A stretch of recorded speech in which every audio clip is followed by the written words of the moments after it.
కానీ ఒక్క ఆదాయంపైనే ఆధారపడతారు. అదే వారి అతిపెద్ద బలహీనతగా మారుతుంది. ఈ విషయాన్ని నాకు మా తాతయ్య ఒకరోజు చాలా సులభంగా అర్థమయ్యేలా చెప్పారు. ఆ రోజు నేను చాలా బాధగా ఉన్నాను. ఎంత సంపాదించినా అంత ఖర్చు అయిపోతుంది. నెల చివరికి నా చేతిలో ఏమీ మిగలడం లేదు. నాకు అనిపించేది ఒక్కటే, బహుశా నా సంపాదనే తక్కువేమో, అందుకే నేను జీవితంలో ముందుకు వెళ్ళలేకపోతున్నాను. ఆ ఆలోచన నన్ను లోపల నుంచి బలహీనపరుస్తుంది. నేను మౌనంగా కూర్చొని ఉన్నాను.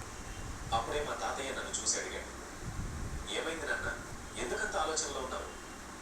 నేను మెల్లగా అన్నాను, తాతయ్య, ఎంత సంపాదించినా అంతా ఖర్చు అయిపోతుంది. నెల చివరికి ఏమీ మిగలడం లేదు. నేను ఎలా ఎదగాలో కూడా అర్థం కావడం లేదు. తాతయ్య చిన్నగా నవ్వాడు. నీ సమస్య సంపాదనలో లేదు నాన్న, నీ ఆలోచనలో ఉంది అన్నాడు.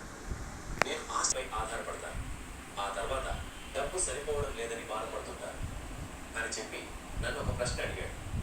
రేపటి నుంచి నీ ఈ ఆదాయం పూర్తిగా ఆగిపోతే ఏమవుతుంది?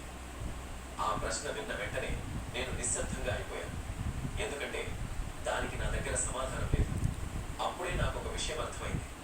నేను ఎంత అసురక్షితమైన పరిస్థితిలో ఉన్నాను. తాతయ్య అన్నాడు, అందుకే చాలా మంది ఎప్పుడూ భయంలో జీవిస్తారు. ఎందుకంటే వాళ్లకు ఒకే ఆదాయం